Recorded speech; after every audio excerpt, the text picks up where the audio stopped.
Almost 10 years after Mad Max Fury Road, the movie that shocked the whole industry with its high-octane energy is back with a prequel, Furiosa. It tells the tale of her journey from the Green Place to how she became the Imperator. Now, after seeing Fury Road all those years ago, it was absolutely crazy. It came out at a time when there were so many reboots like there are now. They just came and went. But this one stuck with me. It wasn't a masterpiece when it came to the story, but when it came to the action, there was nothing better. It was perfect. A lot of the effects were exhilarating, and what made them even better was the fact that they were practical. And this all transfers to Furiosa. But even in this world of sequels, reboots, and prequels, was a backstory to Furiosa really necessary? And does this new movie justify itself? Like, what did we see in this movie that we really needed to know? Because we know where the protagonist will be by the end of the movie. We know that she doesn't die. We know she has suffered and lost many loved ones on the way. Furiosa depended on execution. We know the destination of Furiosa, but how do the filmmakers make it emotionally engaging? How do they make each scene count? It's a simple tale, a revenge story. It kind of borders the line of an exploitation revenge movie that spawned from the 70s. And the very first Mad Max was pretty much that. Furiosa, on the other hand, has a far bigger budget, and the world is already established as this chaotic, hopeless wasteland full of heavy metal characters all forming their own bands. You've got the hairy bikers, the crazy cult, and Furiosa has been bullied into these bands after coming from some indie art house utopia called the Green Place. So she is kidnapped by raiders, leading to Furiosa's mother to pursue them, leading them to the leader of the biker horde, Dementus, the charismatic villain of the story. This sequence was my favourite of the movie. It was such a simple but effective chase that immediately grabbed you into this gorgeous world. The camera movement was so swift, the colour scheme from night to day was so distinct, from the sharp saturated sands to the rich blue night sky. There was so much life in this world that brims so much death and destruction. It felt like a candy shop of horrors, and I embraced every moment. I don't care what colour the next Mad Max movie looks like, just as long as George Miller is directing.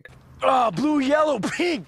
Whatever, man, just keep bringing me that. I guess what I really liked about it was that it was easier to follow than the rest of the action sequences, but also the stakes felt far more personal because it involved a mother trying to get her daughter back. In the action sequences that succeeded, they were impressive in terms of scope and technical ability, but sometimes it became really hard to follow the logistics and choreography because there was so much going on. It was fun and great to watch, but it didn't have that same energy that the first sequence had. That first chase was the most memorable because it was so different to the rest. This one had a distinct flow that utilized the silence of the desert with the roaring engines of the bikes and gunshots. The other action sequences felt too loud and abrasive, just like Fury Road, and I probably would have liked these set pieces more if it hadn't already been done in Fury Road. And the sad thing is, those action stunts were more memorable. It was always going to be difficult to live up to the standards set by Fury Road. Furiosa has its own set of amazing action, arguably the best you'll see all year. However, if there's one thing that Furiosa has an advantage of, it's the story. There is time to allow the movie to relax, breathe, and take in the atmosphere. And this is where Furiosa really thrives and distinguishes itself from Fury Road. It builds up the world by introducing and embracing its ridiculous post-apocalyptic circus full of nutcase characters. It is such a far-fetched idea, but you feel yourself immersed. What I loved is that there was no explanation of the various gangs, no expository dialogue to explain why this character hates this other character. They just get on with the job at hand, no questions asked. The visuals spoke for the narrative. It made the movie far more engaging. You knew what was happening without being spoon-fed any information. Now, Furiosa isn't without any flaws. There are quite a few things that left me underwhelmed, wanting more, especially from an emotional perspective. This has to be the key for Furiosa to succeed. Unlike Fury Road, this movie has the opportunity to explore its characters with more depth and profoundness. I did not feel myself caring for Furiosa as much as I wanted to. I felt more sorry for her during the first half when she was a kid. As she grew up, the story kind of meandered and lost that engagement. Everything that was happening to Furiosa was terrible. The reason I didn't feel as connected to her struggle was to do with the direction. It wasn't doing a good job at making you feel that pain and loss she was going through. It was too focused on the style. The shots are incredible, so many great close-ups and creative shots of zooming into Furiosa's eyes, witnessing her mother's death. The music wasn't really doing anything to make me feel something. There was a scene in which Immortan Joe's son is feeling Furiosa's hair. It was creepy and terrifying, but they didn't go further with this. It was a great chance to show how disturbing this world really is. It really felt like a lot of scenes were being glamorized to show off the impressive scale of the movie rather than the themes of survival and humanity. Fury Road knew that the action was the main focus of the story. It didn't need to concern itself with the emotional side because it knew what it was. Furiosa is attempting to show you a different side but fails to have that emotional impact. The romantic subplot is a great example of this, and it's why I struggled to connect with the story. Furiosa Furiosa develops a strong bond with a character who is basically Max. They're involved in an incredible action sequence, but everything felt predictable. Their relationship didn't feel real, it was very superficial and forced. The movie became more complicated and less interesting. The story was supposed to be a revenge story, slick and stylish, but we found ourselves off track until it joins the main storyline. It didn't care about the fate of this love interest slash mentor. The emotional aspect failed to impact me during a particular action sequence involving the two during the third act. Furiosa is a solid action movie, but I was left thinking, why was this made? I would have preferred a Mad Max sequel. As good as the action was, the dramatic elements were underdeveloped. 3 out of 5 stars. It's too long, it does drag, but it's fun.